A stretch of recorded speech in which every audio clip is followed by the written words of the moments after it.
O primeiro-ministro de Israel criticou um relatório das Nações Unidas que denuncia atos de violência na faixa de Gaza. A investigação fala de atos de violência sexual cometidos por soldados e ataques a centros de saúde e bloqueio de entrada de medicamentos para mães e bebês. A divulgação do documento causou indignação. As forças de defesa do país afirmaram que têm diretrizes concretas e políticas que proíbem todo tipo de má conduta.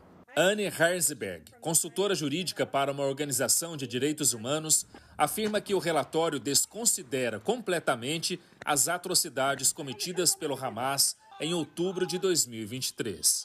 That's one of the main things that happened on October 7th was mass sexual violence, rape, attacks on women by Hamas, and it's completely missing in this report. I think this commission, from the time it was set up, was aimed at targeting Israel, demonizing Israel. O primeiro-ministro de Israel classificou o Conselho de Direitos Humanos das Nações Unidas como antissemita, irrelevante e apoiador do terrorismo.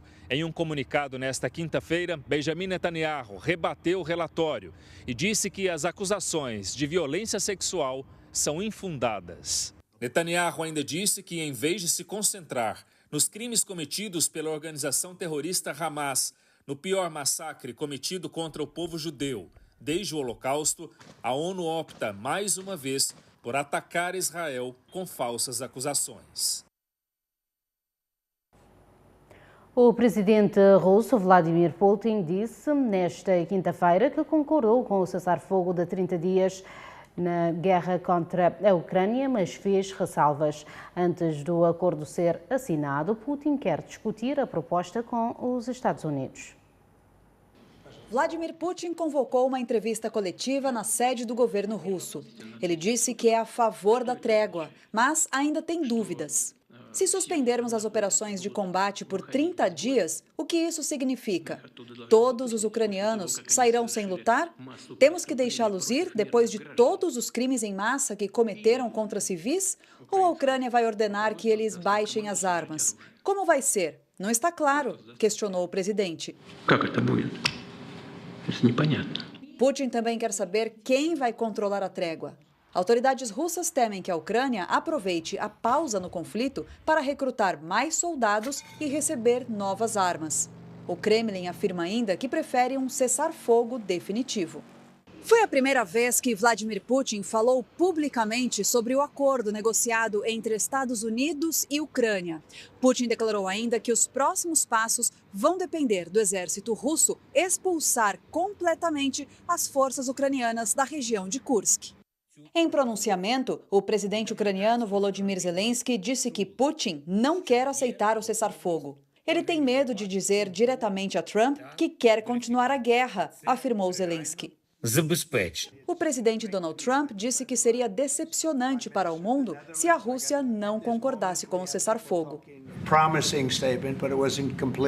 Putin fez uma declaração muito promissora, mas não foi completa. Eu adoraria me encontrar com ele. Temos que acabar com isso rápido, disse Trump no Salão Oval.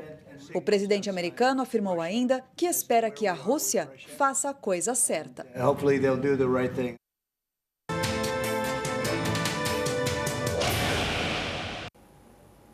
O número de travessias ilegais nas fronteiras da União Europeia diminuiu 25% nos primeiros 2 meses deste ano para quase 25 mil. Veja mais detalhes no Giro pelo Mundo.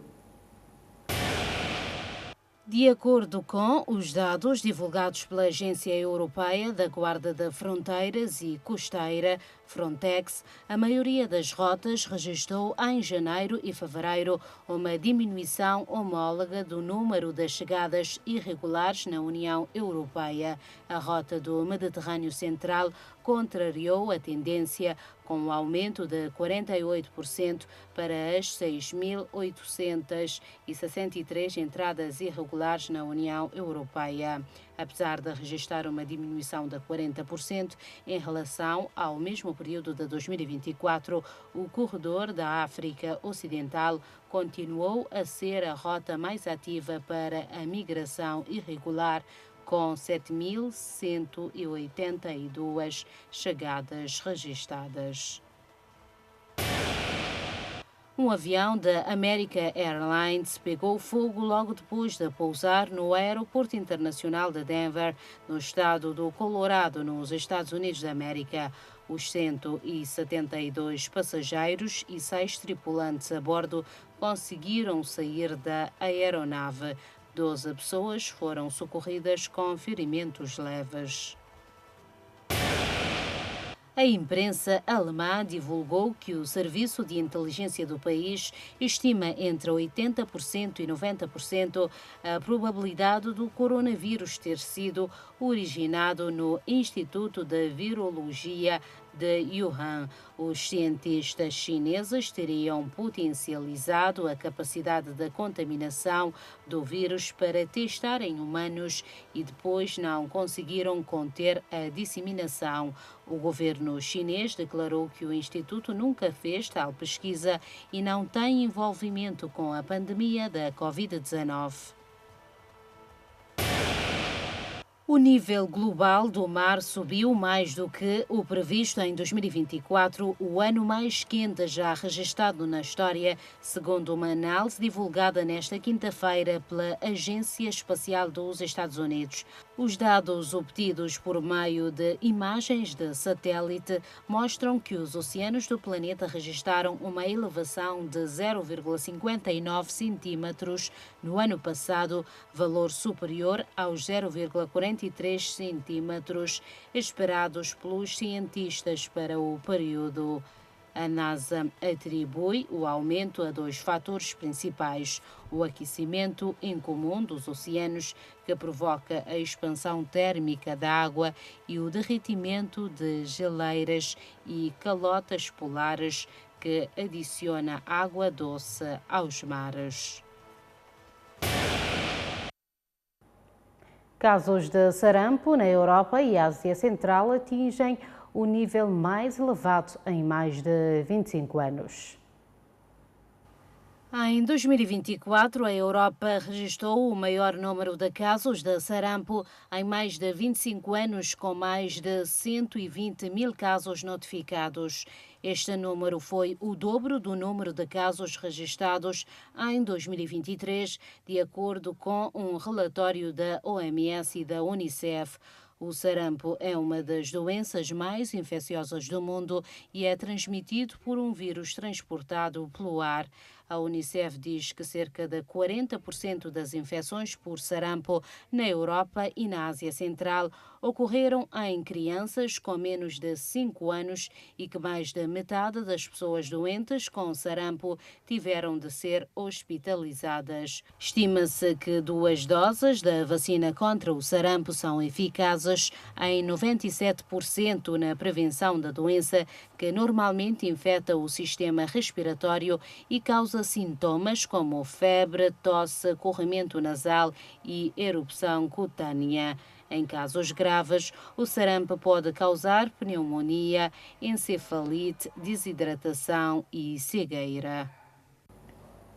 O presidente da União Africana defendeu que os promotores de tensões e conflitos em África devem ser desencorajados, responsabilizados e penalizados com sanções pesadas.